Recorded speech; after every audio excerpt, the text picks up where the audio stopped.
Aku bertengkar dengan suamiku, dan ibu mertuaku langsung menelepon ibuku agar aku dimarahi. Dia menyuruh ibuku menjemput anaknya dan mendidiknya kembali. Baru saja alamat disebutkan, 5 menit kemudian, 5 mobil sedan hitam mewah mengepung sebuah gang sempit di Jakarta Selatan. Akhir Maret, langit mendung kelabu, hujan turun tiba-tiba lalu reda dengan cepat. Gang di daerah Tebet itu mengeluarkan bau tanah basah, bau masakan dan asap knalpot sepeda motor. Namaku Siti Aminah, 27 tahun, baru saja mendaftarkan pernikahan dengan Budi Santoso. Budi 3 tahun lebih tua dariku, memiliki perusahaan konstruksi kecil bernama Berkah Budi Jaya. Dia tidak kaya, tetapi saat baru kenal, dia terlihat sederhana, bertutur kata lembut, dan tahu tata krama saat bertemu orang tua. Bagiku saat itu, kesederhanaannya seperti segelas es teh manis di tengah terik matahari Jakarta. Aku adalah putri tunggal dari Bapak Wijaya Kusuma, Direktur Utama Wijaya Holdings, sebuah konglomerat besar. Namun, ketika menjalin hubungan dengan Budi, aku menyembunyikan semuanya. Aku menggunakan alamat rumah lama nenekku di daerah pinggiran Bekasi dan mengatakan kepada keluarga suamiku bahwa orang tuaku bekerja serabutan di luar pulau, menciptakan citra keluarga yang sangat sederhana. Aku tidak meminta mobil, tidak meminta pesta besar, tidak membawa emas kawin yang berlebihan. Pernikahan kami tidak dirayakan dengan mewah, hanya syukuran tumpengan sederhana di rumah suami. Saat itu aku berpikir, asalkan 2 orang tulus, makan nasi berlauk tempe hangat pun sudah cukup bahagia.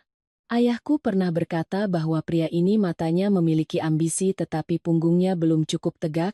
Ibuku, Ibu Lestari, hanya menggenggam tanganku dan berkata, "Nak, menikah itu tidak takut miskin harta, hanya takut miskin hati." Hati sedang dimabuk cinta. Aku malah berpikir orang tuaku terlalu mementingkan bibit, bebet, bobot, sedangkan aku hidup demi cinta. Hari itu aku pindah ke rumah suami. Ibu Ratna, Ibu Budi, mengenakan kebaya lurik berwarna ungu tua. Berdiri di depan pintu tersenyum sangat lebar. Dia menggenggam tanganku dan menarikku masuk. "Mulai sekarang kamu adalah menantu di rumah ini. Anggap saja rumah sendiri ya nak." Bapak Joko, ayah mertuaku, duduk di samping meja kopi, mengangguk ramah. Sementara Siska, adik perempuan Budi, memegang ponsel memotret terus-menerus. "Mbak Ipar, minggir sedikit dong, biar aku dapat angle meja makannya." Hidangan hari itu ada ayam goreng lengkuas, sayur asem, telur balado, dan sambal terasi merah merona. Ibu Ratna mengambilkan potongan paha ayam untukku sambil tersenyum manis. "Makanlah nak biar tenagamu pulih. Menjadi menantu di rumah ibu tidak perlu takut apa-apa." Hidungku terasa pedih, mengira rumah yang kecil ini hangat dengan kasih sayang, namun di antara pertanyaan basa-basi, aku mendengar beberapa jarum tajam. Ibu Ratna bertanya, "Orang tuamu kerja serabutan di luar pulau itu kerja apa? Di rumah sana ada berapa saudara?" Aku menjawab pelan bahwa orang tuaku sibuk, dan keluargaku tidak punya kondisi ekonomi untuk mengadakan pesta besar. Dia tetap tersenyum, tetapi jari yang sedang mengusap pinggiran piring terhenti. Budi menggenggam tanganku di bawah meja seolah ingin menenangkan. Aku berkata pada diri sendiri mungkin ibu hanya bertanya untuk tahu saja. Siska melihat gelang emas polos yang kupakai, mencibir sangat cepat lalu kembali menatap ponselnya. Aku melihatnya tetapi mengabaikannya. Malam itu ketika semua tamu sudah pulang, aku berdiri di dapur membantu mencuci piring. Ibu Ratna lewat, melihat sisa hantaran pernikahan yang sederhana lalu melontarkan kalimat yang terdengar seperti candaan. "Zaman sekarang, anak gadis menikah dengan tangan kosong itu langka ya. Tapi sudahlah, keluarga kita menghargai orangnya, bukan hartanya." Aku terdiam, air cucian piring terasa dingin di ujung jari. Aku masih percaya aku bisa melakukannya. Aku percaya hanya perlu hidup baik, menyayangi suami, menghormati yang lebih tua, maka semua orang akan mengerti hatiku. Orang tua bilang, siapa menabur kebaikan akan menuai kebaikan. Aku memeluk kalimat itu seperti memeluk selimut tipis di malam berangin. 3 bulan pertama setelah menikah, Ibu Ratna masih memanggilku menantu kesayangan. Setiap pagi dia mengetuk pintu kamar, bertanya aku mau makan apa agar dia pergi ke pasar. Namun hanya beberapa hari kemudian, pertanyaan itu berubah menjadi, "Ami, hari ini kamu mampir ke pasar beli sayur dan daging untuk masak ya?" Punggung ibu sakit sekali. Aku tidak menolak. Menjadi istri yang bisa mengurus dapur juga merupakan hal yang seharusnya dilakukan. Setiap sore sepulang kerja, aku berdesakan di tengah kemacetan Jakarta, mampir ke pasar tradisional untuk membeli kangkung, ikan kembung, dan sedikit daging sapi, lalu pulang dan sibuk di dapur. Ibu Ratna duduk di ruang tamu menonton sinetron, sesekali berseru ke dalam. Bumbunya yang pasianak untuk lidah orang rumah ini. Keluarga ibu sukanya yang terasa rempahnya, bukan yang hambar. Aku lahir di Jakarta, mendengar itu hanya tersenyum. Orang tua bicara, untuk apa dibantah? Budi saat itu masih lembut. Malam hari dia bertanya apakah aku lelah, kadang memijat bahuku beberapa menit, tetapi setiap kali aku menyinggung soal kami berdua menabung untuk pindah rumah, dia selalu menghindar. Dia bilang tinggal bersama orang tua itu seru. Lagi pula perusahaannya sedang butuh putaran modal, pindah rumah butuh biaya besar. Aku mempercayainya. Wanita ketika mencintai seseorang seringkali pandai mencari alasan sendiri untuk memaafkan orang itu. Meskipun Ibu Ratna mulai bertanya lebih banyak tentang keluargaku. Kadang dia bertanya, "Orang tuamu kerja jauh begitu pasti lumayan ya hasilnya?" Di lain waktu bertanya, "Anak perempuan satu-satunya menikah kok tidak diberi modal sedikit pun untuk pegangan?" Aku hanya menjawab dengan sangat ringan. "Bu, sebelum menikah saya sudah bilang pada Mas Budi, saya tidak ingin bergantung pada keluarga."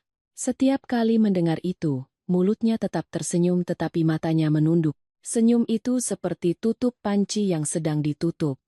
Di bawahnya, air sudah mulai mendidih. Suatu malam hujan gerimis. Aku memasak rendang, tumis kangkung, dan sayur bayam. Seluruh keluarga duduk di meja makan. Ibu Ratna mengambil sepotong daging, melihatnya lalu menghela napas. Dulu ibu pikir menikahkan anak laki-laki berarti di rumah bertambah orang bertambah rezeki. Anak gadis orang lain kalau menikah masih tahu berbakti memberi sesuatu pada mertua. Ada yang diberi emas oleh keluarganya, diberi mobil, diberi modal usaha. Rumah kita ya sudahlah, pasrah saja. Sumpitku terhenti, kalimat itu tidak keras tetapi menusuk. Aku menatap Budi, dia menunduk makan nasi seolah pembicaraan itu tidak ada hubungannya dengannya. Aku melirihkan suara, "Bu, soal bekal pernikahan dari dulu, sudah saya jelaskan pada Mas Budi. Saya tidak membawa apa-apa, tetapi saya akan berusaha bersama Mas Budi." Ibu Ratna meletakkan mangkuk dengan keras ke meja. "Ibu kan tidak bilang apa-apa tentang kamu, kenapa kamu buru-buru membela diri?" Ibu hanya melihat zaman sekarang aneh. Ada orang menikah enteng sekali seperti mau pergi main, tidak memikirkan keluarga suami yang sudah keluar biaya untuk pesta. Aku diam, di dalam hati terasa panas, tetapi tetap berkata pada diri sendiri untuk bersabar sedikit. Makan sedang berlangsung, beradu mulut hanya akan membuat makanan terasa pahit. Budi saat itu baru bersuara, tetapi bukan untuk membelaku. Dia berbisik, "Kamu sabar sedikit sama ibu. Ibu sudah tua, bicara begitu saja tapi tidak ada niat jahat kok." Aku menatapnya, tiba-tiba merasa daging di mulutku terasa aneh. Suami yang dulu kupikir akan berdiri di sampingku, ternyata berdiri di tengah tetapi jelas condong ke arah ibunya. Bapak Joko duduk di ujung meja, tangannya memegang gelas teh. Dia mendengar semuanya, melihat semuanya, tetapi hanya terbatuk kecil, lalu berkata, "Makanlah, nanti dingin semua." Satu kalimat yang sepertinya ingin mendamaikan tetapi lebih mirip kain yang menutupi bara api. Asapnya masih mengepul di bawahnya. Sejak hari itu, pekerjaan rumah secara alami jatuh ke pundakku. Pagi sebelum berangkat kerja, aku harus memasak nasi di rice cooker, membumbui ayam, menjemur pakaian. Sore pulang kerja harus ke pasar, memasak makan malam, mencuci piring, mengepel dapur. Ibu Ratna bilang menantu di rumah harus bisa mengatur semuanya. Ibu tidak menuntut uang jadi kamu membantu tenaga juga harusnya. Aku mendengar kata tidak menuntut itu dengan getir. Karena setiap kalimat tidak menuntut adalah tatapan mata yang menimbang dan mengukurku seperti barang yang salah dibeli. Malam itu, aku menelepon ibu kandungku. Ibu bertanya, "Nak, hidupmu baik-baik saja kan?" Aku menatap kedua tanganku yang masih bau sabun cuci piring, tersenyum meskipun ibu tidak melihatnya. Iya, baik Bu. Keluarga suami sayang sekali sama Ami. Selesai bicara, tenggorokanku tercekat. Menutup telepon, aku duduk di dekat jendela melihat hujan turun di atas genteng rumah tetangga. Ada hujan yang menyejukkan hati, ada juga hujan yang hanya membuat orang sadar bahwa dirinya sedang berdiri di bawah atap tempat yang tidak benar-benar menjadi miliknya. Rumah suamiku ada 4 orang, tetapi yang paling berisik bukanlah Ibu Ratna. Orang yang membuat rumah selalu terasa seperti panggung kecil adalah Siska, adik Budi. Siska 25 tahun, berkulit putih, rambut di livery, kukunya selalu dihias nail art berkilau. Dia tidak punya pekerjaan tetap, kadang bilang sedang belajar jualan online, kadang bilang sedang persiapan jadi konten kreator. Tetapi yang aku perhatikan, pekerjaan yang paling rutin dia lakukan setiap hari adalah berganti pakaian, berdandan, meletakkan ponsel di depan jendela lalu berbicara sendiri. Halo guys kesayangan Siska. Hari ini Siska mau unboxing tas yang lucu banget. Aku sedang memetik sayur di dapur mendengarnya jadi ingin tertawa. Tas itu adalah tas kain kecil milik ibuku membelikannya saat aku masih kuliah. Tidak ada yang mewah, hanya warnanya yang kalem dan jahitannya rapi. Namun lewat mulut Siska, tas itu menjadi gaya minimalis anak sultan. Tidak perlu logo tetap memancarkan aura uang. Aura uang dari mana aku tidak tahu, yang aku tahu bau ikan goreng di dapur hampir gosong karena dia berteriak memanggil ke bawah. Mbak Ami, tolong naik sebentar pegangin HP buat rekam aku. Angle ini kalau rekam sendiri mukaku jadi kelihatan lebar. Aku mengelap tangan dan naik ke atas. Siska melirikku dari ujung kepala sampai ujung kaki lalu mengerutkan kening, Mbak berdiri agak jauhan ya. Baju Mbak bau dapur, nanti masuk frame merusak vibe aku. Aku menggigit bibir. Merusak vibe. Dulu aku tidak mengerti kata-kata itu, belakangan baru tahu artinya kira-kira merusak suasana mewah yang ingin dia bangun. Kalau dibilang kasar, di rumah ini aku seperti latar belakang yang dianggap jelek tetapi tetap harus didirikan agar orang lain bisa berakting. Siska sangat pandai bersandiwara di media sosial. Dia memotret gelas kopi di kafe mahal di Senopati, memotret setir mobil Budi, memotret sudut ruang tamu yang ada vas bunga palsu lalu menulis caption, lahir dalam kecukupan juga sebuah tekanan. Orang luar melihatnya mengira dia anak orang berada, putri yang dimanja, padahal di dunia nyata, uang ngopinya dari Ibu Ratna, uang nail artnya ditransfer Budi, uang beli baju kalau kurang dia berbalik meminjam padaku. Dibilang pinjam tetapi seringkali tidak izin. Suatu sore sepulang kerja, aku melihat syal sutra warna hijau giok milikku melilit di leher Siska. Itu adalah hadiah ulang tahun ke-26 dari ibuku.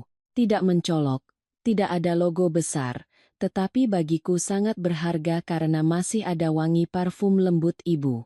Aku berkata pelan, Siska, sial itu punya Mbak. Lain kali kalau kamu butuh, izin dulu sama Mbak ya.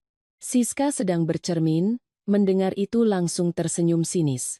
Ya ampun, cuma syal begitu saja Mbak perhitungan sekali. Lagi pula kelihatannya biasa saja. Aku yang pakai baru kelihatan mewah, kalau Mbak yang pakai pasti kayak ibu guru SD Inpres. Ibu Ratna dari luar masuk mendengarnya langsung membela anaknya. Sesama saudara di rumah, jangan terlalu perhitungan nak Ami, suamimu masih muda. Adiknya suka berdandan itu wajar, kamu sebagai kakak ipar mengalah sedikit pada adik apa salahnya. Aku menelan kata-kata kembali ke dalam. Barang milik sendiri diambil, ditanya baik-baik malah dibilang perhitungan. Di rumah suami ada logika yang aneh. Orang yang dirugikan kalau buka mulut malah jadi orang yang salah. Sejak hari itu, Siska semakin menjadi-jadi. Lipstikku dia pakai, baju yang kugantung di lemari dia pakai ke kafe. Pernah sekali dia mengambil anting emas kecilku, memakainya lalu berfoto dengan caption, wanita paling cantik adalah saat tahu mencintai diri sendiri. Aku melihatnya dengan perasaan getir, dia mencintai diri sendiri dengan barang orang lain, benar-benar tren apa saja dia ikuti, hanya tren tahu diri yang update-nya agak lambat. Tetapi hal yang membuatku paling sesak adalah sebuah klip video. Hari itu aku sedang mengepel lantai setelah makan malam. Ibu Ratna mengeluh lantai dapur masih berminyak dan menyuruhku mengepel ulang. Aku sedang membungkuk memeras kain pel ketika mendengar suara tawa cekikikan di belakang. Menoleh ke belakang aku melihat Siska sedang memegang ponsel merekamku. "Kamu rekam apa?" tanyaku. Siska menjawab santai. "Rekam sedikit kehidupan nyata. Konten keluarga yang relatable begini gampang VIP, masuk beranda orang." Malam itu aku tidak sengaja melihat klip itu di media sosial Siska. Dalam klip itu hanya terlihat punggungku yang membungkuk mengepel lantai disertai tulisan, "Wanita kalau sudah menikah kurangi mimpi jadi prinses. Tahu mengurus rumah tangga baru itu istri idaman." Di bawahnya ada yang berkomentar, "Rumah Siska ada mbak asisten rumah tangga ya?" Siska tidak mengklarifikasi, hanya memberikan emotikon tertawa. Aku menunjukkan ponsel itu pada Budi. Dia melirik sekilas lalu mengembalikannya. "Siska cuma bercanda, kamu masa meladeni anak kecil?" Aku menatapnya ingin bertanya anak kecil mana yang umur 25 tahun masih makan masakan ibu, menghabiskan uang kakak laki-laki, mengambil barang kakak ipar lalu di media sosial menasihati orang sedunia. Tetapi aku tidak mengatakannya, karena aku tahu di rumah ini semakin aku bicara semakin aku terlihat seperti orang yang picik. Malam itu, aku melipat kembali beberapa bajuku, menyimpannya jauh di dasar lemari. Ada barang-barang yang tidak mahal harganya tetapi mahal kenangannya. Dan ada orang-orang yang tidak mengambil banyak hartaku tetapi mengambil sedikit demi sedikit harga diriku, sedikit demi sedikit kedamaianku sampai ketika melihat kembali, hatiku sudah berlubang entah sejak kapan. Sejak Siska mengunggah video aku mengepel lantai ke media sosial, di dalam hatiku ada goresan yang tidak dalam sampai berdarah tetapi setiap tersentuh terasa perih. Aku tetap bekerja, tetap ke pasar, tetap memasak seperti biasa, hanya saja tawa di dalam diriku semakin berkurang. Pagiku dimulai pukul 5.30. Saat seisi rumah masih tidur, aku sudah di dapur mencuci beras, menyalakan rice cooker, membumbui tempe dan tahu dengan bawang putih dan ketumbar. Kadang aku membuat bubur ayam untuk Bapak Joko karena maaknya sering kambuh. Kadang menggoreng ikan asin untuk Ibu Ratna makan dengan nasi hangat. Selesai bekerja aku berganti pakaian pergi ke kantor. Rambut masih ada sedikit bau asap dapur. Sore pulang aku mampir ke pasar lagi. Pasar di Tebet setelah hujan becek. Air kotor memercik ke ujung celana, penjual ikan memanggil-manggil, bau rempah bercampur bau terasi, bau lumpur tanah. Aku menenteng kantong berisi kangkung, beberapa buah tomat, ikan kembung, kadang setengah kilo daging giling untuk membuat sop. Berjalan di tengah pasar yang ramai, aku merasa diriku sama seperti ibu-ibu lainnya. Hanya bedanya hatiku tidak punya tempat untuk mengeluh. Sampai di rumah belum sempat ganti baju, Ibu Ratna sudah duduk di kursi teras berseru ke dalam. "Hari ini ngapain saja kok lama sekali nak?" Satu rumah menunggu makan sampai mau pingsan. Siska berbaring di sofa, kaki diangkat ke bantal sofa, mata tidak lepas dari ponsel. "Mbak Ami ingat masaknya jangan banyak minyak ya, aku lagi diet. Tapi makanannya harus enak. Kalau healthy tapi tidak enak aku nggak mau." Aku tersenyum tipis membiarkannya berlalu. Orang bilang air mendidih kurangi apinya, orang marah kurangi katanya. Tetapi di rumah ini, aku sudah mengurangi kata-kata, tetapi apinya tetap menyala. Setiap makan malam Ibu Ratna, selalu punya bahan untuk mencela. Sayur asem dibilangnya kurang nendang bumbunya. Ikan goreng dibilangnya warnanya kurang cantik. Telur balado hari ini keasinan besoknya hambar. Pernah sekali aku memasak ayam rica-rica, Siska makan setengah piring lalu meletakkan sendok, lumayan sih tapi nggak ada jiwanya. Aku mendengarnya hampir tertawa. Makanan pun harus punya jiwa, sedangkan yang memasak di rumah ini mungkin tidak perlu punya harga diri. Budi semakin hari semakin jarang bertanya apakah aku lelah. Dia pulang ke rumah sering dengan wajah masam, memegang ponsel mendengar rekan bisnis berbicara tentang perusahaan berkah Budijaya yang kekurangan modal, harga material naik, proyek terlambat. Ibu Ratna mendengar itu langsung menatapku, "Coba kalau keluarga kamu punya sedikit kondisi ekonomi, bantu suami kamu sedikit kan lumayan, suami kerja juga untuk masa depan kalian berdua." Aku berkata pelan, "Bu, saya percaya Mas Budi bisa mandiri." Dia tertawa sinis, mandiri sih bagus, hanya takut ada orang yang mandiri cuma di mulut, tapi makan minum numpang di rumah suami.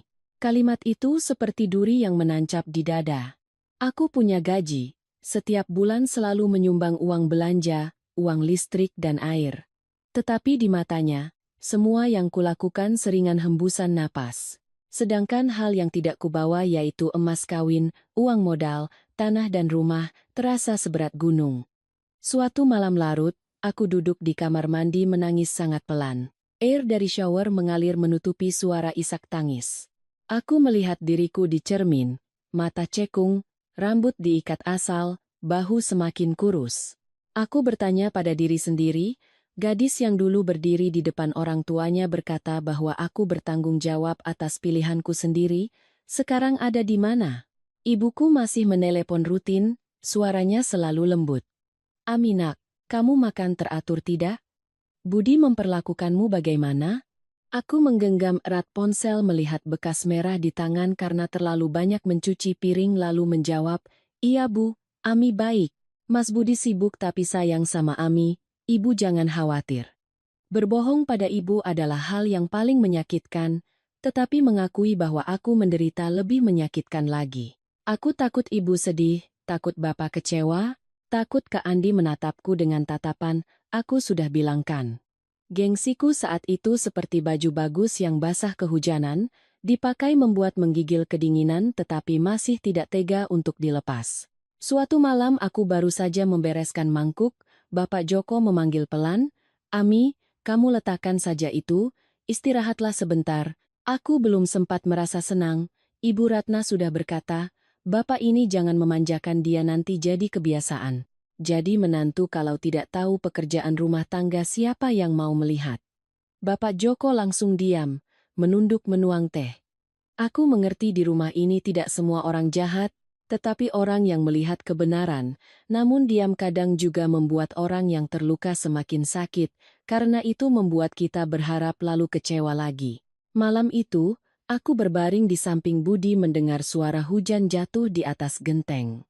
Aku ingin berkata padanya bahwa aku lelah, bahwa aku butuh seorang suami bukan menambah satu orang lagi yang hanya menonton. Tetapi Budi sudah tidur, napasnya teratur, aku membalikkan badan menghadap tembok memeluk diriku sendiri.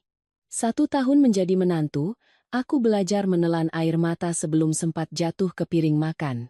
Aku belajar tersenyum saat dicela, diam saat dituduh, berkata aku tidak apa-apa meskipun di dalam hati sudah hancur berkeping-keping.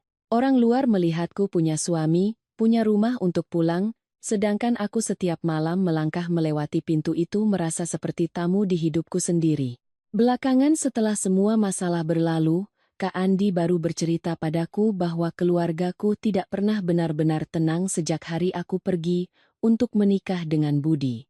Ibuku, Ibu Lestari, di luar tetap menjaga ketenangan seorang wanita yang sudah banyak makan asam garam kehidupan. Dia tetap pergi ke pengajian, tetap merawat anggrek di halaman, tetap menyeduh teh untuk bapak setiap sore. Tetapi begitu mendengar dering telepon, dia langsung melihat dengan sangat cepat seolah takut melewatkan panggilan dari putrinya. Ayahku berbeda. Bapak Wijaya Kusuma yang pendiam dan tegas, sejak hari aku membantah untuk menikah dengan Budi. Dia hampir tidak pernah menyebut namaku di depan orang lain, tetapi setiap malam, ketika ibu meletakkan cangkir teh di meja, dia selalu bertanya satu kalimat dengan sangat pelan. Hari ini si Ami ada menelepon tidak? Ibuku mengangguk maka dia diam, ibuku menggeleng dia juga diam, hanya saja cangkir teh di tangannya seringkali menjadi dingin tanpa dia minum. Aku tidak tahu hal-hal itu. Saat itu aku hanya berpikir aku telah mengecewakan orang tua jadi semakin tidak berani pulang untuk mengeluh susah.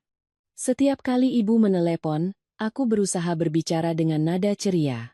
Pernah suatu hari baru saja dimarahi Ibu Ratna karena memasak sayur asem kurang terasi, aku tetap keluar ke balkon mengangkat telepon lalu tertawa. Ami baik kok Bu, keluarga suami sayang sama Ami, tetapi ibu yang melahirkan kita. Hanya dengan mendengar satu hembusan napas pun tahu anaknya sedang benar-benar bahagia atau tidak. Suatu sore aku sedang mencuci piring ketika ibu menelepon, aku buru-buru mengelap tangan. Sementara Ibu Ratna di ruang tamu berteriak keras. Cuci yang cepat lalu pel dapur, jangan pegang HP terus. Aku buru-buru berkata pada ibu, Bu, Ami lagi sibuk sebentar, nanti Ami telepon lagi ya. Lalu aku menutup telepon. Hanya satu kalimat itu, Kak Andi sudah curiga. Kakakku, Andi Wijaya, tidak pemarah seperti bapak, juga tidak selembut ibu. Dia tenang dan tidak banyak bicara. Tetapi sekali dia melihat sesuatu, sulit ada yang bisa mengelabuinya. Dia bilang pada ibu, suara Ami tidak beres, dia sedang menyembunyikan sesuatu. Ibuku khawatir ingin datang langsung menjengukku, tetapi Kak Andi mencegahnya, dia mengerti sifatku. Aku pernah dengan lantang berkata di depan seluruh keluarga bahwa aku yang memilih maka aku yang menanggung. Jika ibu tiba-tiba muncul, aku mungkin akan tersinggung lagi, menutup hati lagi. Maka Kak Andi diam-diam mencari alamat rumah Budi. Tidak sulit baginya. Hanya perlu melacak data pernikahan dan beberapa informasi lama. Dia tahu aku tinggal di sebuah rumah sederhana di gang sempit di daerah Tebet. Dia tidak menerobos masuk, tidak membuat keributan, dia hanya menyuruh orang mengamati dari jauh, berpesan jelas tidak boleh ikut campur jika aku belum dalam bahaya. Dia berkata, aku tidak ingin mengubah kepedulian menjadi sangkar yang mengurungnya, tetapi aku juga tidak akan membiarkan adik perempuanku jatuh ke jurang tanpa diketahui keluarga. Sejak itu ada sore-sore aku menenteng tas belanjaan dari pasar, menerobos hujan melangkah melewati gang yang penuh genangan air, tanpa tahu bahwa di sudut jalan di sana ada orang yang diam-diam mengawasi. Pernah aku berdiri berteduh di bawah emperan toko menunggu hujan reda, tangan memeluk ikatan kangkung dan kantong ikan, sementara Siska duduk di kafe dekat situ memakai lipstik merah menyala, tertawa-tawa di depan layar ponsel. Orang suruhan Kak Andi memotret beberapa foto dan mengirimnya. Ibuku melihatnya matanya memerah. Dia hanya berkata, anak itu di rumah tidak pernah harus menenteng barang berat seperti itu. Ayahku melihat foto itu sangat lama lalu meletakkannya. Dia tidak memarahiku. Juga tidak memarahi Budi. Dia hanya mengatakan satu kalimat. Terus awasi. Terdengar dingin. Tetapi aku tahu itu cara Bapa menahan amarahnya. Bagi ayahku, menyayangi anak tidak selalu dengan memeluk, kadang dengan berdiri sangat jauh, mengepalkan tangan menunggu anak itu menoleh sendiri. Kak Andi mulai menempatkan mobil untuk berjaga di dekat area rumah Budi lebih sering, terutama hari-hari ketika aku tidak menelepon. Sebuah mobil sedan hitam biasa sering parkir 2 blok dari rumah suamiku, terlihat seperti mobil tamu di lingkungan itu. Aku melewatinya beberapa kali tanpa sadar. Hidup memang aneh, kadang kedamaian berdiri tepat di samping, sedangkan kita malah mengira kita sedang sendirian. Suatu malam, ibuku bertanya pada Kak Andi, apa sebaiknya ibu datang menjemput adikmu pulang? Kak Andi menggeleng, belum Bu, Ami masih punya gengsi. Kita menariknya pulang sekarang dia akan berpikir kita tidak mempercayainya. Tetapi jika keluarga itu menyentuh ibu, menyentuh kehormatan adikku, aku tidak akan tinggal diam lagi. Ibuku terdiam. Di luar, hujan turun menimpa tanaman anggrek, tetes demi tetes terasa berat. Sementara aku saat itu masih di dapur rumah suami, masih berpikir aku hanya sendirian. Aku tidak tahu di balik telepon yang terputus-putus, di balik kalimat aku baik-baik saja, seluruh keluargaku sedang diam-diam menunggu aku berkata jujur satu kali. Sabtu malam itu, Jakarta diguyur hujan lebat. Hujan akhir November tidak turun sebentar lalu reda tetapi terus mengguyur dengan deras di atas genteng, di atas jalanan aspal, di atas terpal-terpal biru di pasar. Aku pulang kerja jam 6 lebih, berdiri berteduh di teras kantor menunggu hujan reda, tetapi di ponsel sudah muncul 3 panggilan tak terjawab dari Ibu Ratna. Baru saja kuangkat, suaranya sudah melengking. Kamu kemana jam segini belum pulang? Satu rumah menunggu makan, masa ibu yang tua ini harus masuk dapur? Aku melihat antrean kendaraan yang macet total di jalan, menjawab pelan, iya Bu, saya mampir pasar beli sedikit bahan, lalu segera pulang. Ingat beli ikan kembung. Suamimu bilang ingin sayur asam. Budi hari ini juga lelah, masak yang benar sedikit. Aku mengiyakan lalu menutup telepon. Hujan menerpa wajah terasa dingin. Aku naik ojek online ke pasar, jas hujan plastik tipis menempel di badan. Pasar sore setelah hujan becek, air menggenang menjadi kubangan keruh. Aku membeli ikan kembung, seikat kacang panjang, beberapa buah tomat, sedikit kemangi, ditambah 10 butir telur ayam dan seikat bayam. Ibu penjual ikan melihatku menggigil kedinginan, bertanya dengan iba, "Neng beli untuk makan banyak orang ya?" Aku tersenyum, "Iya bu, rumah saya 4 orang." Bilang rumah saya tapi hatiku tiba-tiba terasa berat. Ada kata-kata yang kita ucapkan karena terbiasa tetapi di dalam hati tahu itu tidak pernah benar-benar menjadi milik kita. Aku sampai di rumah hampir jam 10.30 malam. Baru memarkir motor di depan pagar, Siska sudah berdiri di ruang tamu merekam dengan ponsel, rambut dijepit pita, wajah berdandan lengkap. Melihatku masuk, dia mengerutkan hidung. "Ya ampun Mbak Ami, Mbak dari pasar atau dari perang?" Airnya menetes-netes tuh. Awas basah lantainya, aku baru selesai take video. Aku menunduk tersenyum kecut, belum sempat menjawab Ibu Ratna sudah turun dari lantai atas. "Kenapa jam segini baru pulang? Orang jadi menantu itu harus cekatan." "Lah kamu kok lelet seperti putri keraton?" Dua kata putri keraton itu diucapkannya dengan nada menyindir. Aku menggigit bibir, menenteng belanjaan ke dapur. Badanku menggigil kedinginan tetapi tangan tetap bekerja terus. Ikan kembung dicuci dengan jeruk nipis agar tidak amis, tomat dipotong-potong, kacang panjang dipotong, telur dikocok dengan daun bawang, bayam dipetik daun mudanya. Suara pisau dan talenan beradu berbaur dengan suara hujan di luar, terdengar seperti hatiku sedang diketuk seseorang satu persatu. Jam 8 lewat. Makan malam siap dihidangkan. Ada ikan kembung goreng, semangkuk sayur asem yang mengepul, sepiring telur dadar tebal keemasan, bayam rebus dan sambal terasi. Aku belum sempat duduk. Ibu Ratna sudah memutar bola matanya melihat sekeliling.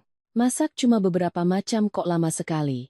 Makan malam di rumah suami bukan pesta di restoran kok sampai heboh."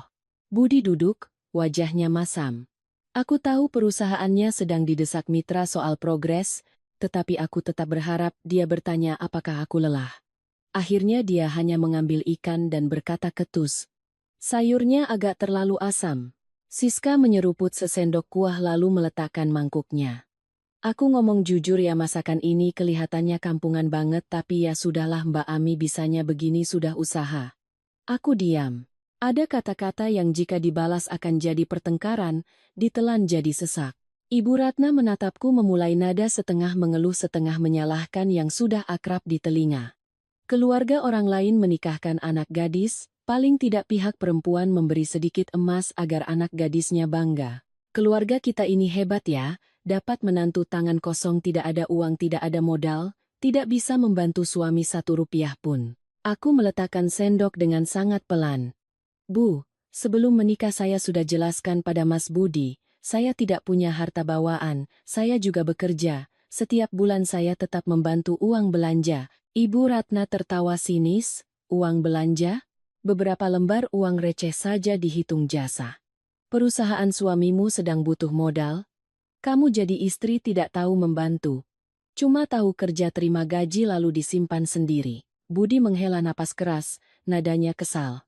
"Kamu kalau tidak bisa bantu apa-apa jangan bikin ibu kesal.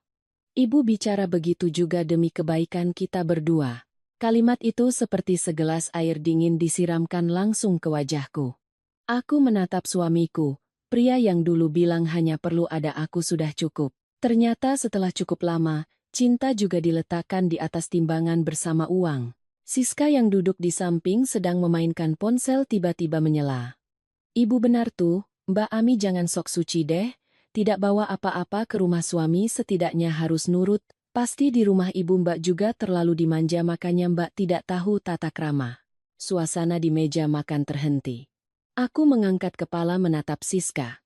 Untuk pertama kalinya dalam hampir setahun, aku menatap lurus ke matanya tanpa menghindar. "Siska, kamu mau bilang Mbak bagaimanapun terserah tapi jangan bawa-bawa ibu saya." Siska mencibir. "Aku salah ngomong? Anak perempuan di rumah suami kok membantah ibu mertua terus-terusan? Bukannya itu karena keluarga ibu kandungnya tidak becus mendidik ya?" Tanganku mencengkeram erat pinggiran meja, Ibu Ratna bukannya mencegah malah semakin menjadi-jadi. Benar itu, buah jatuh tidak jauh dari pohonnya. Kalau ibunya becus mendidik, dia tidak akan datang ke sini tangan kosong, masih sok punya harga diri. Dalam sekejap itu, semua suara hujan di luar seperti menjauh. Aku mendengar jelas detak jantungku sendiri di dalam dada. Aku bisa tahan dihina miskin, tahan disuruh-suruh, tahan makan malam yang penuh dengan rasa malu, tetapi ibuku, orang yang tidak pernah berbuat salah pada keluarga ini, tidak pantas dijadikan bahan injakan mereka. Aku meletakkan mangkuk nasi dengan tegas ke meja. Suaranya sangat pelan tapi cukup membuat seisi rumah menoleh. Aku berkata perlahan, "Saya diam bukan karena saya tidak tahu sakit. Saya diam bukan karena saya tidak tahu benar salah. Tetapi mulai sekarang siapa yang menghina ibu saya tidak akan diam lagi." Kalimatku baru saja selesai, seluruh meja makan seperti membeku. Suara hujan di luar masih turun teratur, tetapi di dalam rumah hanya terdengar suara kipas angin gantung yang berdecit di atas kepala. Ibu Ratna menatapku tak berkedip seolah baru mendengar hal yang luar biasa. Hampir setahun menjadi menantu, aku terbiasa menunduk.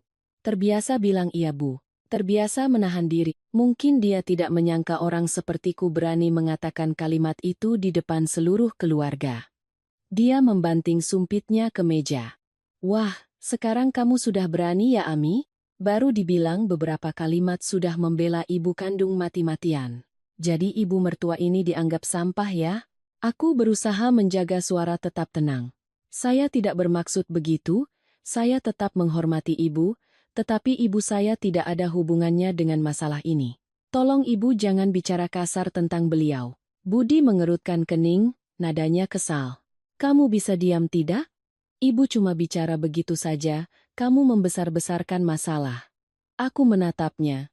Mas dengar jelas Siska dan ibu baru saja bilang apa, dan aku hanya minta semua orang jangan menghina ibuku.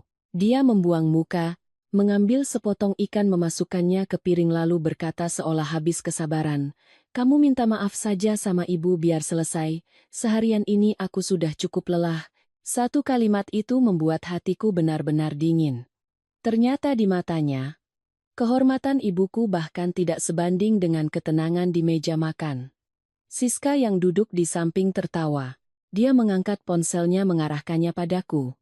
"Kalian lihat kan? Kakak iparku hari ini menyalakan mode perang.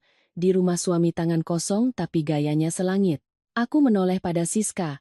"Kamu letakkan ponselmu." "Loh, Mbak takut?" Siska mengangkat alis. "Aku cuma rekam buat ditunjukkan ke orang-orang. Zaman sekarang apa-apa harus ada buktinya. Nanti Mbak malah bilang sekeluarga menindas Mbak." Ibu Ratna mendengar Siska bicara begitu semakin menjadi-jadi. Dia bertolak pinggang berdiri, suaranya melengking tetapi masih berusaha menjaga wibawa sebagai orang tua. "Rekam saja Siska biar orang tahu menantu di rumah ini kurang ajarnya seperti apa, tidak punya uang tidak punya akhlak masih berani membantah ibu mertua." Aku berdiri. Kedua tanganku sedikit gemetar. "Bu, kalau ibu merasa saya tidak pantas jadi menantu di rumah ini, saya bisa kembali ke kamar, jangan bikin keributan lagi." "Kembali ke kamar?" Ibu Ratna tertawa sinis, "Kamu pikir rumah saya ini tempat kos, mau makan ya makan, mau ngambek ya masuk kamar?" Lalu dia berbalik cepat pada Budi, "Ambil ponselmu sini telepon ibunya biar saya tanya dia mendidik anak perempuannya bagaimana." Aku panik memegang tas tanganku yang diletakkan di kursi. "Tidak boleh Bu, jangan telepon ibu saya." Budi berdiri merebut tas dari tanganku. Aku menatapnya, tenggorokanku tercekat. "Mas Budi, kembalikan ponselku." "Aku tidak akan mengembalikannya." Dia menghindari tatapanku, mengaduk tas mengambil ponsel lalu membuka kuncinya dengan password yang sudah dia ketahui sebelumnya. Melihat caranya yang cepat dan dingin membuatku lebih sakit daripada cacian Ibu Ratna. "Aku cuma ingin semuanya jelas," katanya. Aku tertawa sangat pelan. "Jelas? Yang jelas adalah suami yang kucintai sedang membantu ibunya mempermalukan istrinya."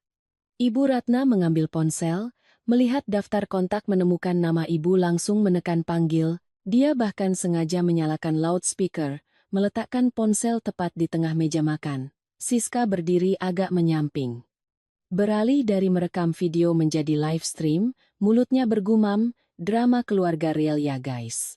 Awalnya layar hanya menunjukkan beberapa puluh penonton, tetapi Siska sangat bersemangat seperti mendapatkan tambang emas interaksi. Dia mengarahkan kamera ke wajahku lalu menyorot meja makan yang sudah dingin.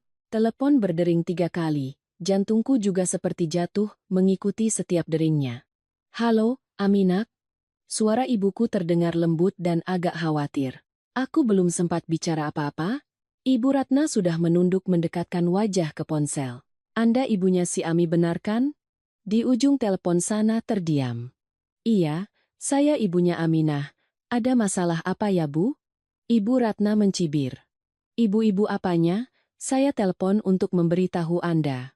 Anda jemput anak Anda pulang dan didik lagi dia. Dia di rumah suami tangan kosong numpang hidup begitu tapi masih berani membantah ibu mertua, berani bersikap sombong pada seisi rumah saya. Aku merasa darah di tubuhku seperti membeku. Ibuku memanggil pelan entah memanggilku atau memanggil orang yang sedang memegang ponsel itu tetapi Ibu Ratna tidak berhenti. Rumah saya tidak sanggup lagi menampung menantu kurang ajar seperti ini. Anda sebagai ibu harusnya tahu mendidik anak perempuan sebelum dinikahkan. Jangan biarkan dia ke rumah orang lalu bikin malu keluarga pihak perempuan. Kalimat-kalimat itu tidak ada kata yang kasar tetapi setiap katanya seperti menampar wajahku. Aku menatap Budi, dia berdiri diam. Bapak Joko menunduk. Siska malah senyum-senyum melihat jumlah penonton yang bertambah.